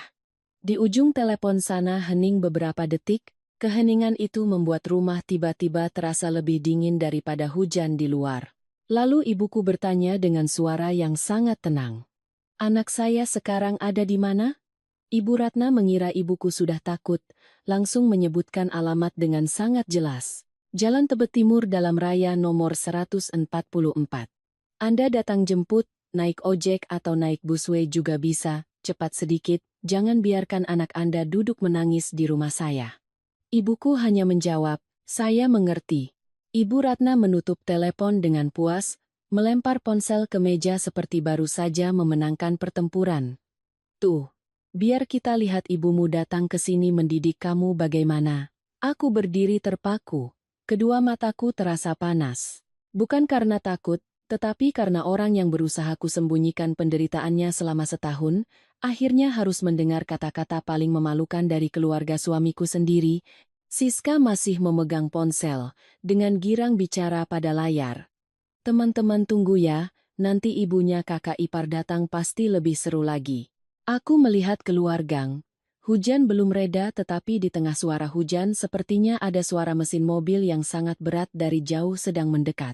Ibu Ratna menarik kursi duduk, bersedekap menatapku seperti hakim menatap terdakwa. Makanan sudah dingin. Lapisan lemak di sayur asem sudah membeku menjadi lapisan tipis. Aku berdiri di samping meja, badanku basah kuyup dan dingin karena hujan tetapi hatiku lebih dingin lagi. Berdiri di situ buat apa? Ibu Ratna mengangkat dagu. Tunggu ibumu datang lalu, kalian berdua angkat kaki. Rumah ini bukan tempat untuk kamu bertingkah. Budi mengerutkan kening, menarik pelan tanganku. Kamu duduklah. Jangan bikin masalah tambah tegang. Aku melihat tangannya di pergelangan tanganku, tangan yang sama yang pernah menggenggam tanganku di depan KUA saat mendaftarkan pernikahan, mengatakan bahwa meskipun tidak punya apa-apa, akan menyayangiku seumur hidup. Tapi malam ini dia menggunakan tangan yang sama itu untuk merebut ponselku, menyerahkannya pada ibunya untuk menelepon dan mempermalukan ibuku. Aku menarik tanganku, kamu jangan sentuh saya saat ini. Budi terkejut, mungkin ini pertama kalinya aku menggunakan kata saya padanya. Siska berdiri beberapa langkah dari situ, tangan masih memegang ponsel, dia mengubah suaranya menjadi lembut seolah sedang berakting. Teman-teman, kakak iparku sedang marah ya, keluarga kami menasihati baik-baik kok, dia yang berlebihan. Nanti ibunya datang kita lihat orang tua bicaranya bagaimana. Di layar jumlah penonton dari beberapa puluh naik, menjadi lebih dari 100. Ada yang berkomentar bertanya ada apa, ada yang memberi emotikon tertawa. Siska semakin senang, dia merapikan rambut, memiringkan wajah mencari angle yang bagus. Benar kata orang. Ada orang yang hidup di dunia nyata itu kikuk, tetapi hidup di dunia maya itu profesional sampai kekerutan alis. Ibu Ratna mendengar Siska bicara begitu semakin menjadi-jadi. Dia menoleh pada tetangga yang sedang melongokkan kepala di balik pintu, sengaja mengeraskan suara. Saya bilang jujur ya, jadi ibu mertua zaman sekarang itu susah. Menasihati menantu beberapa kalimat saja, dia sudah berontak seperti dizalimi seumur hidup. Menikah ke sini tidak bawa 1 rupiah pun modal tapi gayanya lebih tinggi dari langit. Ibu Yati tetangga yang punya warung kelontong, berdiri di teras melihatku. Tatapannya ada rasa kasihan, tetapi juga sungkan tidak berani ikut campur. Aku mengerti urusan rumah tangga orang lain, seringkali orang baik pun hanya bisa berdiri di luar menghela napas. Bapak ibu saudara sekalian yang sedang menonton cerita ini. Jika Anda melihat pemandangan seorang menantu dihina sampai ke ibu kandungnya seperti ini, apa yang akan Anda lakukan? Jika merasa cerita ini menyentuh hati Anda, tolong tinggalkan like dan komentar di bawah, lalu tonton sampai akhir untuk melihat apa lagi kejutan di malam hujan ini. Aku tidak menangis lagi, air mata jika ditahan terlalu lama tidak akan jatuh seketika. Ia berubah menjadi gumpalan yang menyesakkan di dada. Tepat saat itu, di ujung gang terdengar suara mesin yang berat dan rendah. Awalnya hanya satu suara lalu suara kedua menyusul, kemudian suara ban mobil yang melindas perlahan di atas jalanan basah. Siska yang sedang bicara tiba-tiba berhenti. Budi menoleh ke arah pintu. Ibu Ratna mengerutkan kening. Mobil siapa jam segini masuk gang? Cahaya lampu depan menyapu tembok kusam di depan rumah. Mobil sedan hitam pertama berhenti tepat di depan pagar. Bukan taksi online, bukan mobil biasa, itu adalah mobil mewah yang mengkilap, badan mobil masih basah oleh air hujan, lampu depannya putih terang membuat seluruh ruang tamu menjadi terang benderang. Belum sempat ada yang bertanya. Mobil kedua masuk, lalu mobil ketiga. 2 mobil sisanya berhenti beriringan sampai ke ujung gang membuat jalan yang tadinya sudah sempit, kini seperti terkunci. Seluruh gang di Tebet itu tiba-tiba sunyi senyap, suara hujan jatuh di atas genteng pun seperti mengecil. Tetangga kiri kanan membuka pintu, ada yang buru-buru memakai jaket, ada yang memegang mangkuk nasi melangkah keluar. Siska lupa mematikan live stream. Layar ponselnya saat ini angka penontonnya melonjak terus. Komentar-komentar mulai muncul lebih banyak, lo mobil siapa tuh? Keluarga mana yang kaya banget? Dramanya makin seru nih. Pintu mobil pertama terbuka. 2 pria berjas hitam turun membuka payung berdiri tegak di kedua sisi pagar, lalu beberapa orang lagi dari mobil-mobil di belakang turun. Tidak berisik, tidak berdesakan, hanya diam berbaris rapi. Justru keheningan itulah yang membuat orang merinding. Ibu Ratna berdiri tegak, suaranya sudah kehilangan nada arogannya. Budi, keluarga kita ada kenalan yang pakai mobil model begini tidak? Budi tidak menjawab, wajahnya semakin pucat. Aku melihat keluar menembus tirai hujan, jantungku berdegup kencang. Bukan karena takut lagi, tetapi karena firasat akan sesuatu yang berusaha kubungkus rapat selama hampir setahun, akhirnya telah tiba di depan pintu. Pintu mobil yang di tengah terbuka. Seorang wanita mengenakan kebaya sutra berwarna hijau tua turun, tangannya memegang payung hitam, posturnya tegak, wajahnya tenang, matanya memancarkan rasa sakit sekaligus dingin. Di belakangnya ada Kak Andi berjas gelap, tatapannya tajam seperti pisau. Aku merasakan tenggorokanku tercekat. Ibuku datang. Ibuku melangkah melewati ambang pintu rumah suamiku. Di tengah suara hujan yang jatuh di teras, dia tidak bicara keras, juga tidak perlu ada yang mempersilakan. Kebaya hijau tuanya sedikit basah di bagian bawah, tetapi posturnya tetap tegak, begitu tenang sampai membuat seluruh ruangan yang tadinya berisik tiba-tiba menjadi sunyi. Aku berdiri terpaku di samping meja makan yang dingin. Semua rasa malu yang kutahan selama hampir setahun, hanya dengan melihat tatapan ibu langsung pecah semua. Aku memanggil dengan suara sangat pelan, "Ibu." Ibuku melangkah cepat menghampiriku. Dia melihat rambutku yang lepek karena hujan, melihat kedua tanganku yang masih merah karena mencuci piring, melihat kemeja kerjaku yang kusam terkena noda air pasar yang belum kering. Tangan ibu gemetar saat menyentuh pipiku. Anak ibu, dia memelukku erat. Ibu terlambat datang. Hanya satu kalimat itu, pertahananku runtuh. Aku membenamkan wajah ke bahu ibu, menangis seperti anak kecil. Aku pernah berpikir aku sudah dewasa, pernah berpikir asalkan menggertakkan gigi, dan bertahan semua akan berlalu. Tetapi ternyata wanita berapapun usianya di depan pelukan ibu, tetaplah anak perempuan kecil yang ingin dilindungi. Ibu Ratna berdiri di samping, ekspresi wajahnya berubah-ubah terus. Awalnya dia masih berusaha menjaga wibawa sebagai tuan rumah, tetapi melihat barisan pengawal di luar pintu, melihat mobil-mobil hitam yang parkir memenuhi gang, suaranya sudah hilang separuh. Anda ibunya Ami benaran ya? Kenapa? Kenapa bawa orang sebanyak itu ke rumah saya? Ibuku melepaskanku, berbalik menatap Ibu Ratna, suaranya sangat tenang. Saya adalah Lestari, ibunya Siti Aminah. Barusan Anda sendiri yang menelepon saya untuk menjemput anak saya dan mendidiknya lagi kan? Ibu Ratna tercekat. Kalimat yang barusan dia ucapkan dengan lantang, sekarang didengar kembali rasanya seperti tamparan yang mendarat balik ke wajahnya sendiri. Siska masih memegang ponsel, layar live stream menyala terang, komentar berjalan liar. Dia gemetar sampai gambarnya bergoyang-goyang. Kak Andi melirik sekilas, seorang pengawal langsung melangkah mendekat, tidak merebut ponselnya, hanya berkata sopan, "Nona sebaiknya matikan dulu," sebelum membuat diri sendiri semakin malu. Siska panik menekan tombol berhenti, tetapi semua orang tahu semuanya sudah terlambat. Budi berdiri di dekat meja makan, bibirnya bergerak-gerak.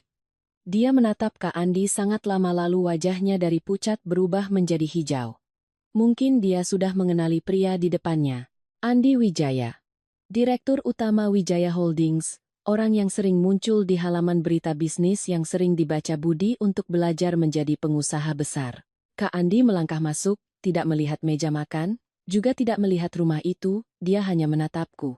Tatapannya berhenti pada bahuku yang basah dan mataku yang bengkak, lalu menjadi dingin. "Ami, kamu masih kuat berdiri tidak?" Aku mengangguk. "Aku kuat, Kak." Hanya satu kata Kak dariku membuat Budi terlonjak, dia menoleh padaku terbata-bata. Dia kakakmu?" Kak Andi saat ini baru menatap Budi. "Benar. Saya adalah Andi Wijaya, kakak kandung Siti Aminah." Ibu Ratna mengerutkan kening, masih berusaha menyangkal. "Andi Wijaya siapa? Kalian ini sebenarnya siapa kok masuk ke rumah saya seperti ini?" Kak Andi tersenyum sangat tipis. Senyum itu tidak meremehkan dengan berisik tetapi dingin sampai membuat orang merasa dirinya menjadi kecil. "Anda tinggal di Jakarta. Pasti pernah mendengar Wijaya Holdings." Bapak Joko yang sedang duduk diam dari tadi tiba-tiba mengangkat kepala. Nama Wijaya Holdings jatuh ke tengah ruangan seperti suara petir, bahkan Ibu Ratna pun ternganga mulutnya.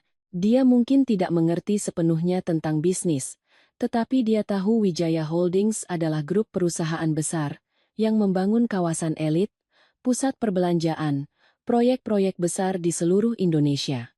Budi mundur setengah langkah, menabrak pinggiran kursi. "Tidak mungkin. Ami, kamu."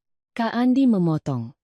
"Orang yang kalian sebut menantu tangan kosong itu adalah Siti Aminah Wijaya, putri tunggal dari Bapak Wijaya Kusuma, Direktur Utama Wijaya Holdings. Dia menyembunyikan identitasnya karena dia pernah percaya seorang pria bisa mencintainya saat dia tidak membawa harta. Sayangnya dia salah percaya." Seluruh rumah sunyi sampai terdengar jelas suara air hujan mengalir di talang air. Ibu Ratna membuka mulut lalu menutupnya lagi. Beberapa menit yang lalu dia masih menyuruh ibuku naik ojek atau busway untuk menjemput anak. Sekarang di luar gang ada 5 mobil mewah hitam dan barisan orang berjas berdiri diam seperti patung. Siska memeluk ponsel di depan dada, wajahnya pucat pasi. Dia menatapku, tatapannya tidak ada lagi kesan mengejek seperti biasanya. Mungkin saat itu Siska baru teringat pada shawl sutra, tas kecil, lipstik, barang-barang yang pernah dia ambil dariku untuk dipamerkan di media sosial. Ibuku menatap Ibu Ratna, tidak memarahi, tidak mencela, tetapi setiap kata yang diucapkannya jatuh sangat jelas. "Anda bilang saya jemput anak saya untuk dididik lagi. Hari ini saya datang menjemput anak saya, tetapi orang yang perlu belajar lagi cara memperlakukan manusia sepertinya bukan anak saya. Ibu Ratna bibirnya gemetar. Saya tidak tahu, kalau tahu nak Ami adalah. Ibuku memotong pembicaraan, masih sangat tenang. Kalau anak saya benar-benar miskin, Anda punya hak untuk menginjak-injaknya begitu? Tidak ada yang bisa menjawab. Aku menatap Budi, suami yang dulu menyuruhku bersabar pada ibunya, pada adiknya, bersabar demi ketenangan rumah tangga, sekarang berdiri di depanku seperti orang kehilangan jiwa. Di matanya bukan hanya ada penyesalan tetapi juga ada semacam perhitungan yang sangat memalukan. Menyesal karena telah kehilangan seorang istri atau menyesal karena telah kehilangan latar belakang keluarga di belakangku. Aku tiba-tiba merasa hatiku benar-benar dingin. Cintaku pada Budi tidak mati karena satu kalimat cacian. Ia mati dalam setiap kali dia diam. Setiap kali dia membuang muka dan mati sepenuhnya di dapur ini ketika ibuku dihina, sedangkan dia berdiri menonton seperti orang luar. Kak Andi menarik kursi duduk di depan meja makan yang sudah dingin. Dia tidak menumpahkan mangkuk atau piring, tidak berteriak mengancam. Justru ketenangan itulah yang membuat ruangan itu semakin menakut. Orang sering bilang air tenang menghanyutkan. Orang yang punya cukup kekuatan tidak perlu berteriak agar semua orang mendengar. Seorang pengawal melangkah masuk, meletakkan tas kerja kulit berwarna hitam di atas meja. Kak Andi membuka tas, mengeluarkan satu bundel kertas yang dijepit rapi, dia mendorongnya ke arah Budi. Kamu baca ini. Budi melihat bundel kertas itu, jakunnya bergerak naik turun. Ini apa? Surat gugatan cerai dan surat pernyataan tidak ada sengketa harta gono gini. Kak Andi mengucapkan setiap kata dengan jelas. Malam ini kamu tanda tangan, besok pengacara kami akan memproses sesuai prosedur. Tanda tangan ini belum mengakhiri pernikahan secara hukum negara, tetapi ini mengakhiri statusmu sebagai suami di dalam hati adikku. Ibu Ratna seperti disengat lebah. Langsung berteriak, cerai. Tidak bisa. Suami istri bertengkar sedikit masa sampai begini, lagi pula dia ke rumah saya tangan kosong. Sekarang minta cerai malah pakai surat-suratan. Ibuku menatapnya, tatapannya menjadi dingin. Anda tenang saja, anak saya tidak mengambil 1 rupiah pun dari rumah Anda. Yang ingin dia ambil kembali adalah harga dirinya. Aku berdiri di samping ibu, hati sakit tetapi sangat sadar. Dulu aku pernah berpikir jika suatu hari bercerai, mungkin aku akan menangis sampai air mata kering. Ternyata saat ini aku hanya merasa lelah seperti orang berjalan di bawah hujan terlalu lama, akhirnya melihat tempat berteduh. Budi mengambil bundel kertas itu, tangannya sedikit gemetar, dia menatapku, Ami, kamu jangan begini. Aku tidak tahu keluargamu, aku sungguh tidak tahu. Aku tersenyum sedih. Kalau Mas tahu, Mas akan lebih menyayangiku. Dia tercekat. Pertanyaan itu tidak butuh jawaban. Karena jika cinta harus menunggu tahu latar belakang keluarga baru bersikap baik, maka itu bukan cinta, itu perhitungan. Kak Andi mengambil satu bundel dokumen lagi. Kali ini dia tidak mendorongnya ke arah Budi, tetapi meletakkannya tepat di tengah meja di samping piring telur dadar yang sudah dingin. Dan ini adalah urusan perusahaan Berkah Budi Jaya. Utang bank 6 miliar rupiah. Di dalamnya ada pinjaman yang menggunakan aset keluarga sebagai jaminan, indikasi pelaporan pajak yang kurang sekitar 3 miliar rupiah. 3 proyek terakhir dilaporkan menggunakan material yang tidak sesuai spesifikasi. Beberapa pengeluaran untuk pihak perantara juga sangat sulit dijelaskan. Wajah Budi putih pucat. Bapak Joko yang sedang duduk di sudut ruangan tiba-tiba menjatuhkan gelas tehnya. Suara gelas membentur lantai keramik terdengar kering. Ibu Ratna membuka mulut tetapi tidak bisa mengeluarkan satu kalimat pun. Sementara Siska mundur merapat ke tembok, tangannya masih memeluk ponsel seperti memeluk pelampung penyelamat. Budi terbata-bata, Kakak menyelidiki saya. Kak Andi menatap lurus padanya. Saya menyelidiki untuk tahu adik saya sedang hidup dengan orang macam apa. Hal-hal ini bukan saya yang mengada-ada. Kamu berbisnis bagaimana buku catatanmu sendiri yang paling tahu. Budi membela diri dengan lemah, perusahaan kecil mana yang tidak ada saatnya salah, kakak tidak bisa karena masalah keluarga lalu menekan saya. Tidak ada yang menekan kamu untuk berbuat salah. Kak Andi memotong, kamu sendiri yang memilih jalan pintas, sendiri yang berpikir lebih pintar dari orang lain. Sekarang jangan sebut akibatnya sebagai ditekan. Ibu Ratna saat ini baru mengubah nada bicaranya. Dia melangkah mendekati ibuku, wajahnya memelas. Bu Lestari, saya mata duitan saya tidak tahu Naami anak keluarga ibu? Masalah dalam keluarga kita bicarakan baik-baik di dalam bisa tidak? Jangan diperbesar kasihan si Budi. Ibuku mundur setengah langkah tidak membiarkannya menyentuh tangannya.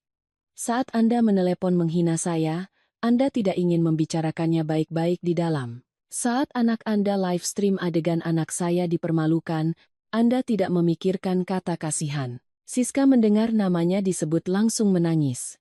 Mbak Ami, aku salah. Mbak bilang sama kakak Mbak jangan sebarkan klipnya ya. Aku masih cari makan di media sosial, kalau aku dibongkar aku bisa mati. Aku menatapnya. Orang yang pernah mengambil barangku untuk pamer kemewahan, mengambil rasa maluku untuk mencari interaksi. Sekarang malah takut cahaya itu berbalik menyorot dirinya sendiri. Benar kata pepatah. Siapa menabur angin akan menuai badai?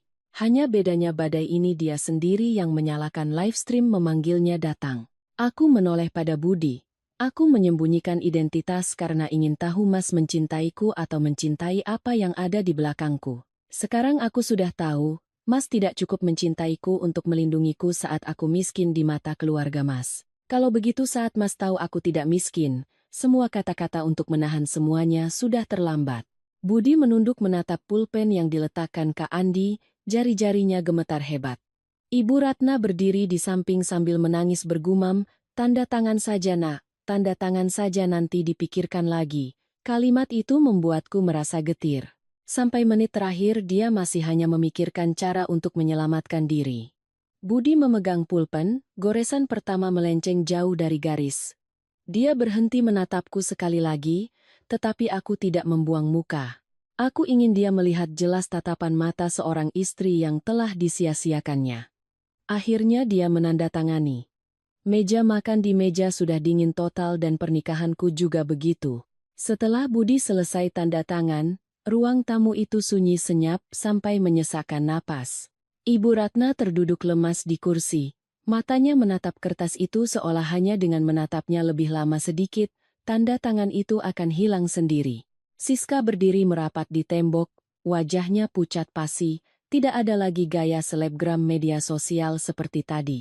Sementara Bapak Joko menunduk, kedua tangannya saling meremas, diam seperti bayangan. Aku menoleh pada ibu, Bu, Ami mau ke kamar mengambil beberapa barang. Ibu mengangguk, ibu temani ya. Aku menggeleng, Ami bisa sendiri kok Bu. Kamar kami ada di lantai 2. Dulu, aku pernah dengan cermat memilih gorden warna krem, membeli lampu tidur kecil, meletakkan pot tanaman sirih gading di dekat jendela. Aku pernah berpikir, jika aku sabar, kamar ini akan menjadi sarang yang hangat, tetapi sarang tidak bisa dibangun oleh satu orang yang menyusun, dan 3 orang yang merusak. Aku membuka lemari. Pakaianku tidak banyak. Aku mengambil beberapa setel baju kerja, dokumen pribadi, buku catatan lama dan foto bersama orang tua dari beberapa tahun yang lalu. Shell sutra hijau giok tidak ada di dalam lemari, lipstik pemberian ibu juga hilang. Aku tahu barang-barang itu sedang berada di suatu tempat di tumpukan barang-barang pamer Siska. Aku melihat sekeliling sekali lagi, lalu menutup resleting tas. Ada barang-barang yang diambil, jika masih disayangkan, maka kita masih akan terikat pada tempat itu. Aku tidak mau. Ketika aku turun ke bawah, Siska tiba-tiba berlari menghampiri, suaranya gemetar. Mbak Ami, aku minta maaf barang-barang Mbak aku kembalikan semua, syalnya, tasnya, antingnya juga. Mbak jangan bilang Kak Andi untuk menghukumku ya, juga jangan biarkan klipnya menyebar lagi. Aku masih harus hidup Mbak. Aku menatapnya. Saat kamu merekam Mbak mengepel lantai, kamu ada berpikir Mbak juga harus hidup tidak? Saat kamu live stream ibu Mbak dihina, kamu ada berpikir ibu Mbak juga punya harga diri tidak? Siska terdiam, air mata mengalir di atas bedak yang luntur. Aku melanjutkan, suaraku lebih tenang dari yang kukira. Barang-barangku kamu simpan saja, Aku tidak perlu mengambil kembali barang-barang yang sudah dipakai untuk mempermalukanku. Ibu Ratna mendengar begitu langsung berdiri. Aminak, kamu jangan terlalu tega begitu. Ibu tadi terlalu emosi jadi salah bicara. Kamu juga tahu sifat ibu, mulut ibu begini saja tapi hati ibu tidak jahat kok. Aku menatap wanita yang setiap hari mencelaku di meja makan, yang pernah menganggap diamku sebagai bukti kerendahan. Sekarang dia memanggilku nak terdengar manis sampai terasa pahit. Aku berkata pelan. Dulu saya memanggil ibu karena saya tulus ingin menjadi menantu yang baik. Tetapi mulai malam ini, panggilan itu saya kembalikan. Wajah Ibu Ratna pucat pasi. Bapak Joko perlahan berdiri, dia melangkah ke depanku. Suaranya serak.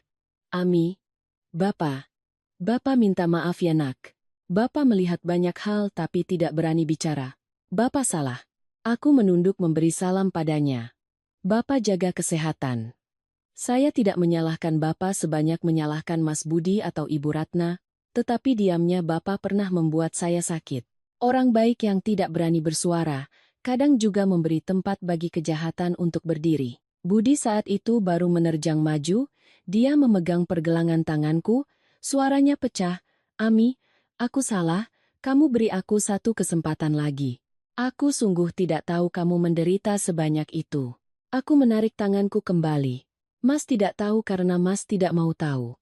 Setiap kali aku sakit Mas selalu ada di sana, hanya saja Mas memilih berdiri di pihak orang yang menyakitiku. Kak Andi melangkah maju menghalangi di antara kami. Kamu sisakan sedikit harga diri terakhir ya Budi. Budi mundur. Tatapannya panik. Aku tidak menatapnya lagi. Di luar gang tetangga berdiri memenuhi kedua sisi. Ibu Yati menatapku, matanya memerah. Dia berkata pelan, Aminak, pergilah, hiduplah dengan hati yang tenang. Aku mengangguk padanya. Kalimat itu sederhana tetapi terasa jauh lebih hangat daripada banyak kata-kata manis palsu yang pernah kudengar di rumah ini. Ibuku memakaikan jaket ke bahuku. Kak Andi membukakan pintu mobil.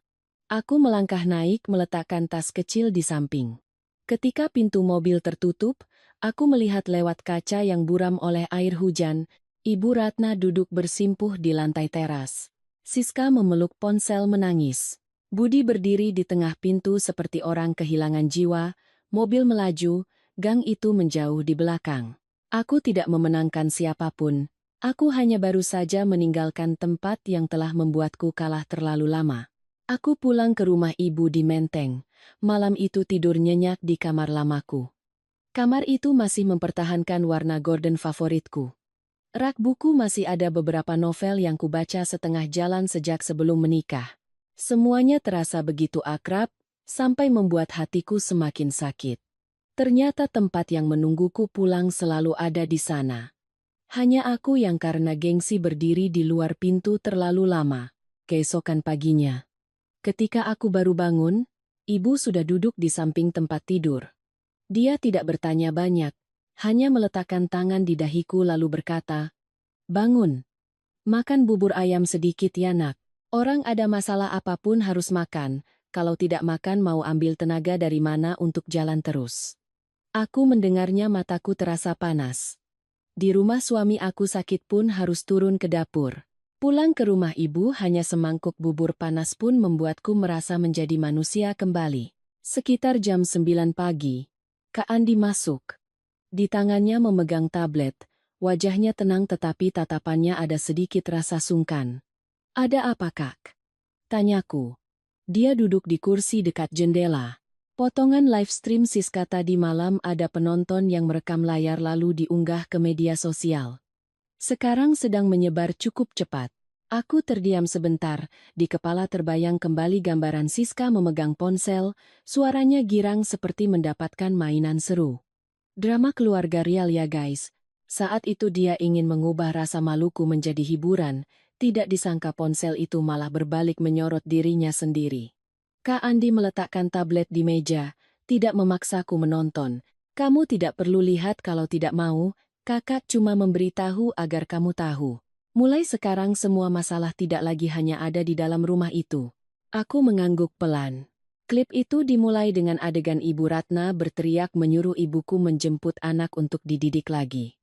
Lalu sampai saat 5 mobil sedan hitam berhenti memenuhi gang, pengawal turun, ibuku muncul, Kak Andi membuka identitasku.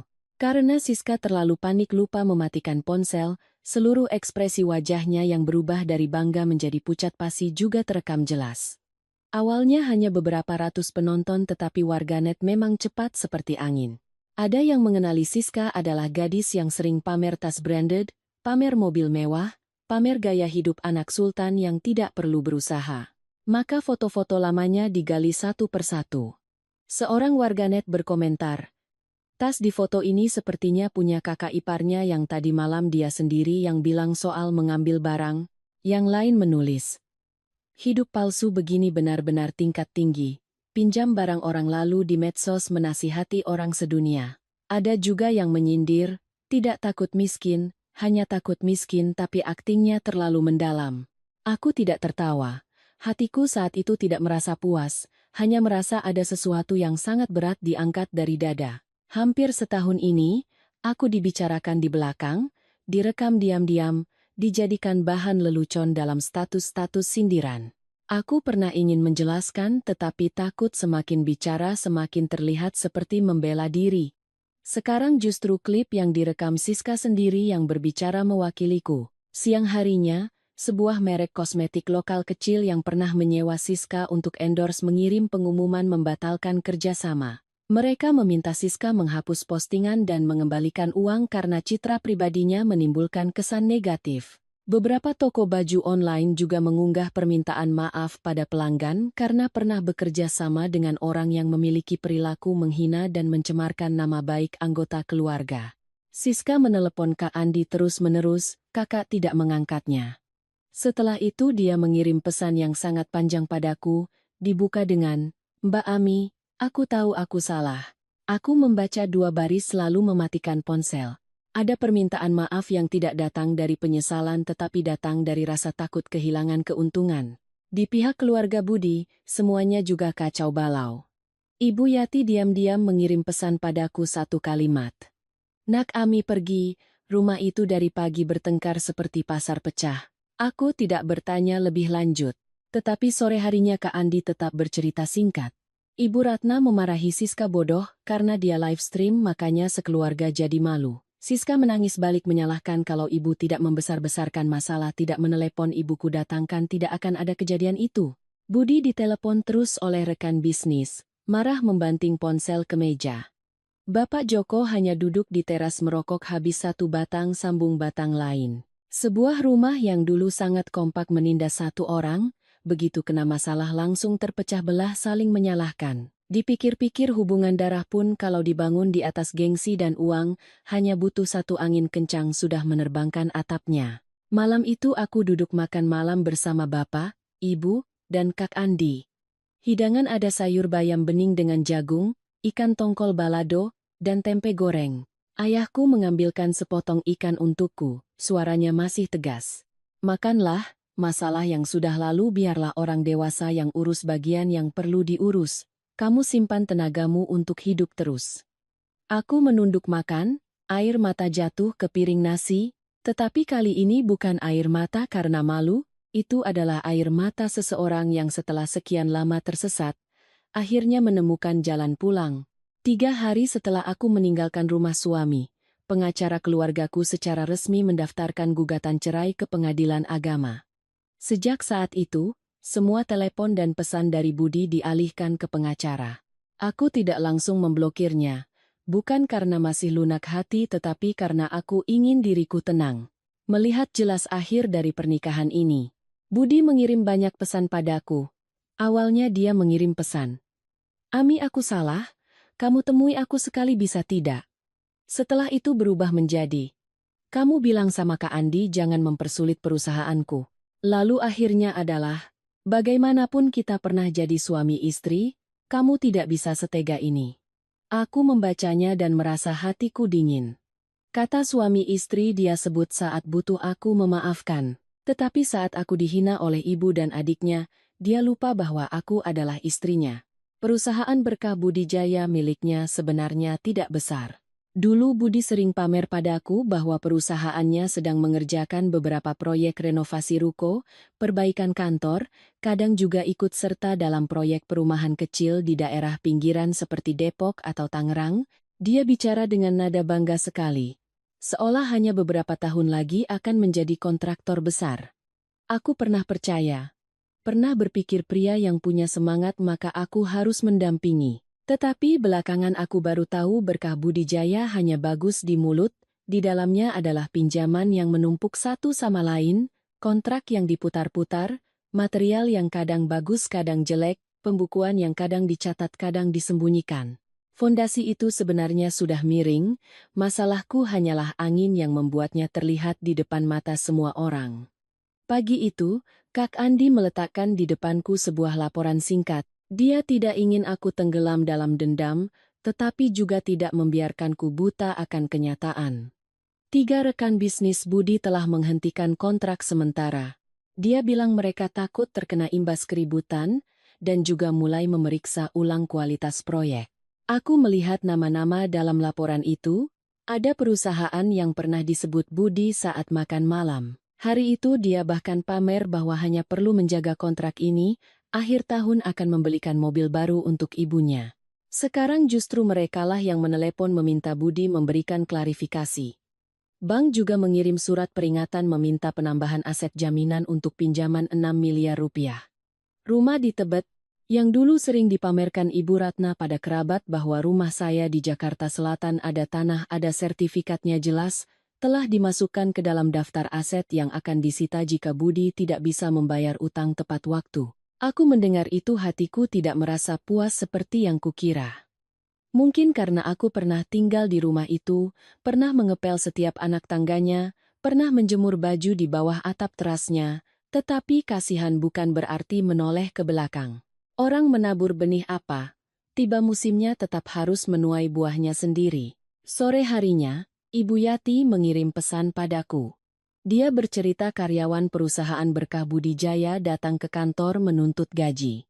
Ada yang belum dibayarkan BPJS-nya beberapa bulan, ada yang menggendong anak kecil berdiri di depan pintu bilang kalau minggu ini tidak terima uang, tidak tahu mau bayar kontrakan pakai apa. Aku membaca pesan itu merasa sedih untuk orang-orang yang tidak bersalah itu. Mereka juga hanya orang yang bekerja mencari nafkah. Sedangkan Budi saat masih lancar suka bicara tentang prinsip menjadi bos, begitu sulit malah membiarkan karyawan kebingungan sendiri. Kak Andi bilang keluargaku tidak akan mengarang cerita tambahan apapun, pelanggaran mana yang ada buktinya akan diteruskan ke pihak yang berwenang, tidak ada cerita menggunakan uang untuk menekan orang yang tidak bersalah. Aku mendengar itu baru merasa lega. Aku tidak ingin diriku menjadi tiruan dari orang-orang yang pernah menginjak-injakku. Malam itu, Budi datang ke depan gerbang rumahku di Menteng, satpam melapor ke dalam, dia berdiri di bawah hujan, kemejanya basah kuyup, tangannya memegang sebuket bunga mawar yang sudah layu kelopaknya. Jika itu aku setahun yang lalu, mungkin hanya melihat pemandangan itu sudah luluh hati, tetapi aku yang hari ini hanya merasa lelah. Pengacara turun menemuinya menggantikanku. Lewat kamera CCTV, aku melihat Budi bicara banyak sekali, kadang menunduk, kadang mengacak rambut. Dia tidak lagi punya gaya percaya diri seperti orang yang dulu menyuruhku harus bersabar pada ibunya.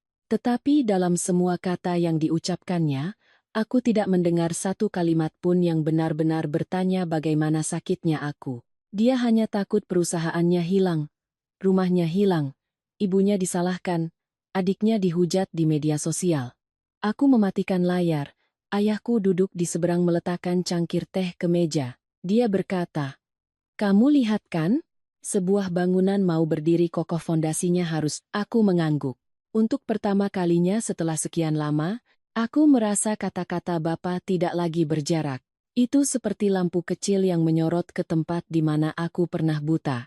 Malam itu aku tidak menangis.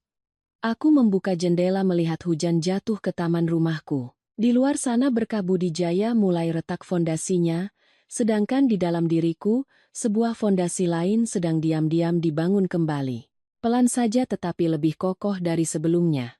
Hari-hari setelah itu, aku tidak lagi banyak bertanya tentang keluarga Budi, tetapi kabar tetap datang sendiri entah lewat cerita Ibu Yati, entah lewat laporan singkat pengacara, entah lewat panggilan tak terjawab yang panjang seperti tali melilit ponselku. Ibu Yati bercerita sejak hari rekan bisnis menghentikan kontrak, rumah di Gang Tebet itu tidak terdengar lagi tawa gaya hidup palsu Siska. Gantinya adalah suara pertengkaran yang berlangsung dari pagi sampai malam, pintu rumah kadang dibanting kadang dibuka lebar, tetangga yang lewat pun harus melangkah cepat, takut terseret masalah yang tidak baik.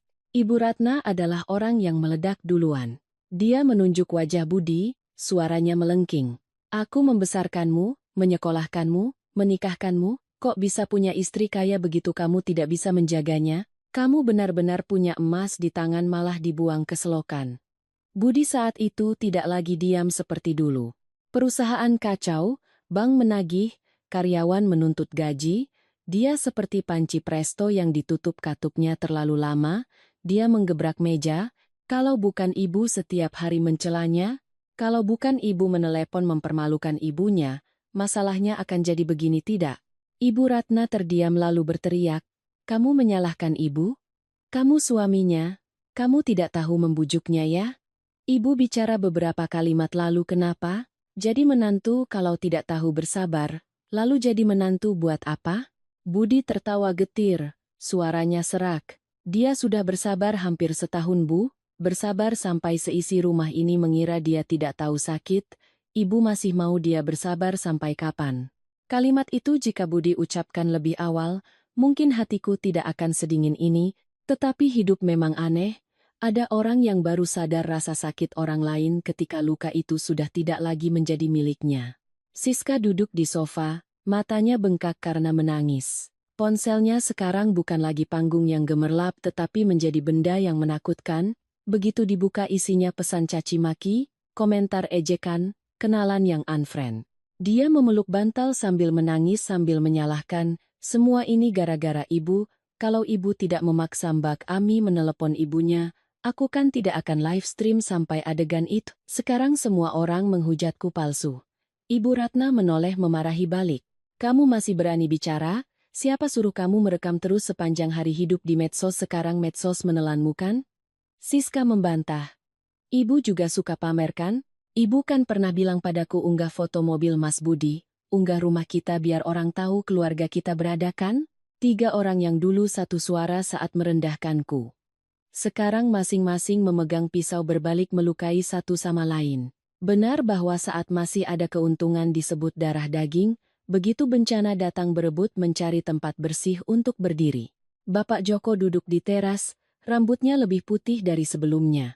Dia mendengar semuanya, akhirnya hanya mengatakan satu kalimat, rumah ini tidak miskin karena kurang uang tetapi miskin karena kurang adab. Seisi ruangan diam beberapa detik, tetapi diam bukan berarti mengerti. Ibu Ratna berbalik cepat. Bapak ini hebat ya, saat perlu bicara tidak bicara, sekarang malah ceramah. Bapak Joko menunduk tidak membantah. Mungkin dia juga tahu dirinya salah. Salah karena diam terlalu lama, salah karena mengira menutup mata agar rumah tenang adalah tenang yang sesungguhnya. Padahal ketenangan itu ditukar dengan air mata orang lain. Besoknya, Budi mencari ke gerbang rumahku. Kali ini dia tidak membawa bunga lagi, hanya mengenakan kemeja kusut berdiri di bawah matahari siang. Dia minta bertemu denganku, bilang hanya butuh 5 menit. Satpam melapor ke dalam. Ibuku menatapku, aku menggeleng. Pengacara turun menemuinya, aku tidak mendengar semuanya. Hanya tahu, Budi bicara sangat lama. Dia memintaku bicara pada Kak Andi agar melunak, memintaku memikirkan hubungan suami istri, memintaku menyelamatkan perusahaannya, karena masih ada banyak karyawan di belakangnya. Pengacara hanya menjawab satu kalimat yang tepat, Ibu Siti Aminah tidak ikut campur dalam pelanggaran bisnis yang Anda lakukan. Masalah benar salah biarlah pihak berwenang yang menangani. Dari jendela lantai 2, aku melihat punggung Budi yang pergi, punggungnya agak membungkuk. Pria yang dulu menyuruhku bersabar untuk menjaga ketenangan rumahnya, sekarang tidak bisa menjaga rumahnya sendiri. Bersamaan dengan itu, Siska mencoba kembali ke media sosial. Dia mengunggah klip permintaan maaf, wajah tanpa makeup mata merah, bilang dirinya masih muda jadi labil. Tetapi hanya beberapa menit kemudian, kolom komentar dibanjiri pertanyaan, waktu mempermalukan kakak ipar merasa dirinya muda tidak? Mengambil barang orang untuk gaya hidup palsu juga labil ya? Klip permintaan maaf berubah menjadi lelucon kedua. Malam itu, rumah keluarga Budi lampunya menyala sampai larut malam, tetapi cahaya lampu itu bukan lagi kehangatan keluarga tetapi seperti lampu yang menyorot jelas setiap retakan di dinding. Ibu Ratna duduk di satu sudut memegangi kepala, Budi mengunci diri di kamar, Siska menelungkupkan wajah ke bantal menangis, Bapak Joko diam-diam menyapu pecahan gelas di lantai. Satu rumah 4 orang masih lengkap, tetapi tidak ada lagi yang benar-benar berdiri di samping siapapun. 2 minggu kemudian, pengacara memberitahu padaku bahwa berkas-berkas Budi Jaya sudah diterima oleh pihak berwenang. Aku tidak bertanya terlalu dalam, urusan mana yang menjadi ranah hukum biarlah hukum yang bekerja. Aku hanya berpesan satu kalimat, jangan ditambah atau dikurangi apapun, mereka salah sampai di mana, biarlah menanggung sampai di situ. Kak Andi mendengar itu mengangguk, kamu bisa bicara kalimat ini kakak lega. Aku mengerti maksudnya. Dulu jika ada yang menyakitiku, mungkin aku ingin mereka sakit kembali 2 kali lipat. Tetapi setelah semuanya, aku sadar dendam itu seperti menggenggam bara api. Kita menggenggam semakin erat maka tangan kita yang terbakar duluan.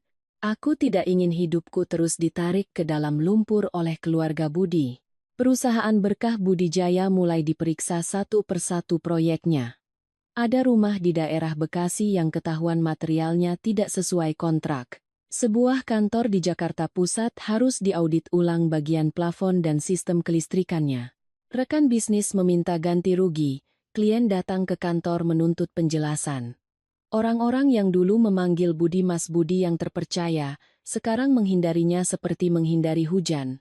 Pinjaman 6 miliar rupiah menjadi batu besar yang menggantung di leher keluarga Budi. Bank mengirim pemberitahuan terakhir. Rumah di Gang Tebet tempat Ibu Ratna dulu menepuk dada pamer rumah saya tanah Jakarta Selatan bukan kaleng-kaleng, dimasukkan ke dalam daftar lelang aset. Ibu Yati bercerita, hari petugas bank datang untuk bekerja, Ibu Ratna duduk bersimpuh di depan pintu sambil menangis menarik tangan orang itu.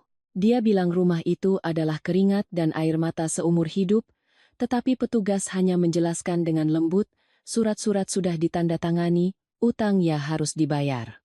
Hidup memang begitu. Saat membubuhkan tanda tangan meminjam uang dikira hari esok masih panjang, begitu saatnya tidak sanggup membayar baru terasa setiap goresan tanda tangan seberat batu. Budi diminta hadir untuk pemeriksaan berkali-kali. Dia tidak lagi memakai jas rapi, tidak lagi bergaya bos. Ada yang melihatnya berdiri di luar kantor, tangan memegang tumpukan kertas, rambut berantakan, mata cekung dan hitam. Aku mendengarnya, hati hanya sekilas merasa sedih. Bagaimanapun aku pernah mencintai pria itu dengan segala kepolosanku. Siska menderita dengan cara lain.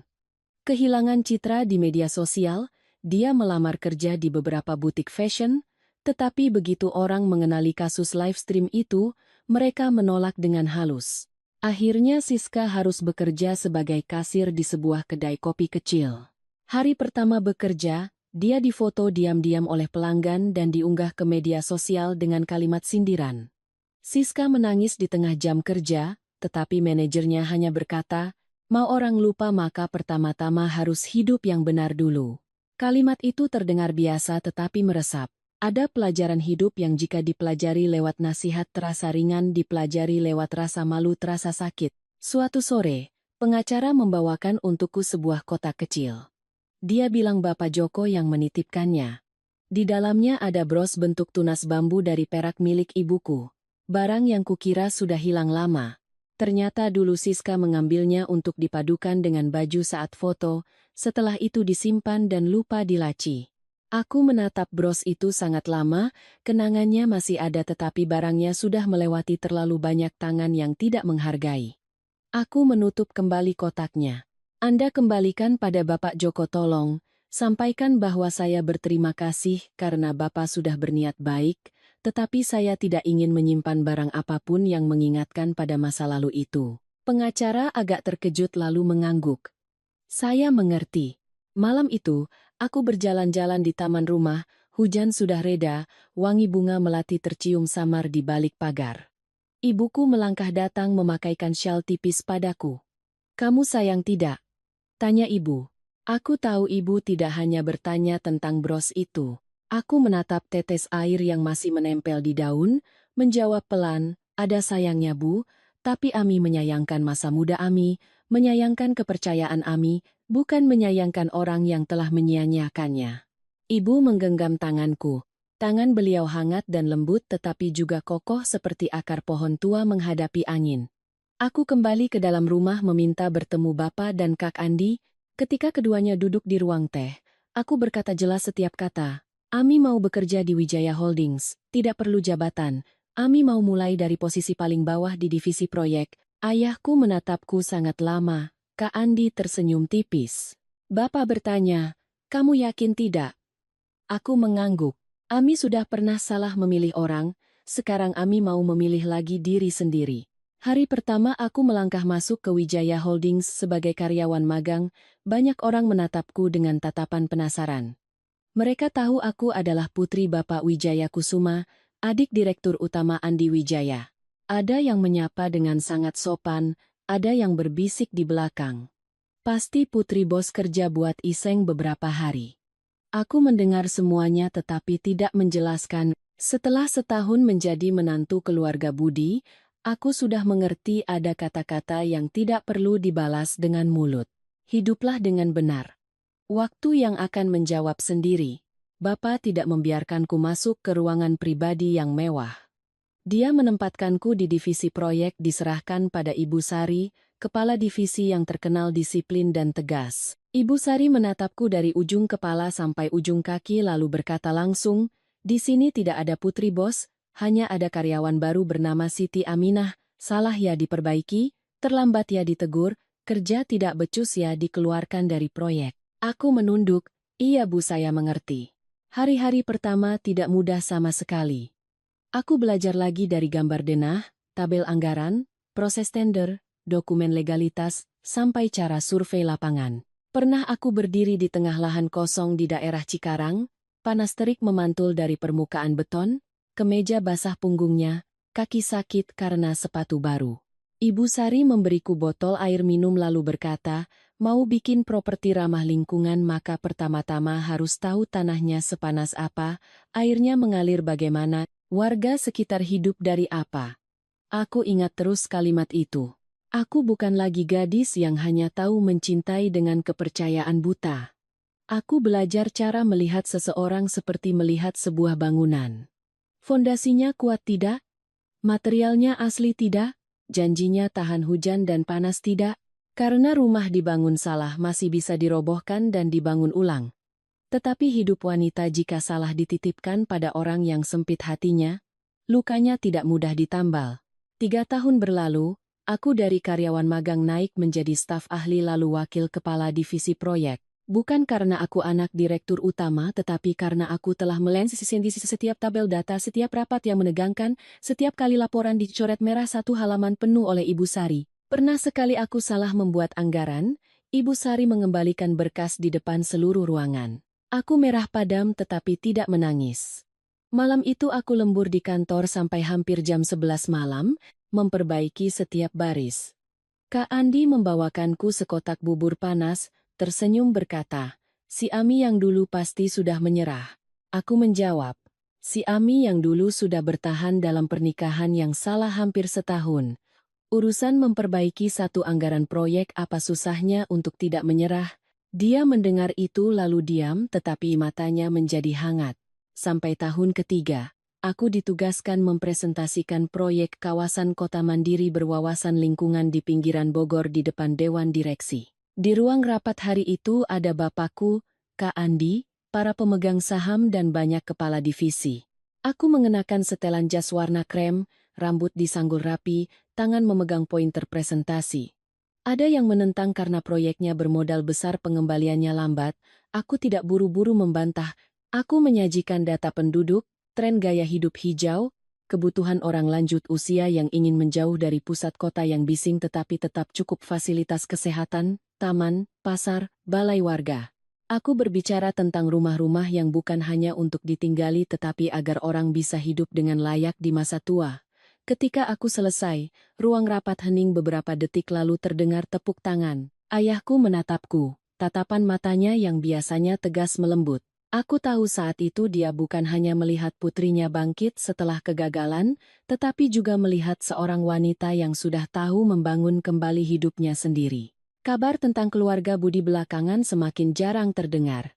Budi bertanggung jawab atas pelanggaran bisnis perusahaannya bubar. Rumah di Gang Tebet juga sudah disita untuk membayar utang. Ibu Ratna pulang kampung menumpang hidup di rumah kerabat beberapa waktu, tidak ada lagi gaya arogannya. Siska bekerja pekerjaan biasa, jarang muncul di media sosial. Bapak Joko pernah sekali menitip salam lewat pengacara. Aku hanya minta disampaikan balik bahwa aku baik-baik saja. Aku tidak lagi membenci mereka, tetapi memaafkan bukan berarti kembali. Ada pintu-pintu yang sudah tertutup, kita tidak perlu berdiri di situ mengetuk lagi karena di depan masih ada jalan yang luas. Suatu sore akhir tahun, aku berdiri di rooftop gedung Wijaya Holdings melihat Jakarta mulai menyalakan lampu-lampu. Angin berhembus membawa bau hujan yang sangat tipis.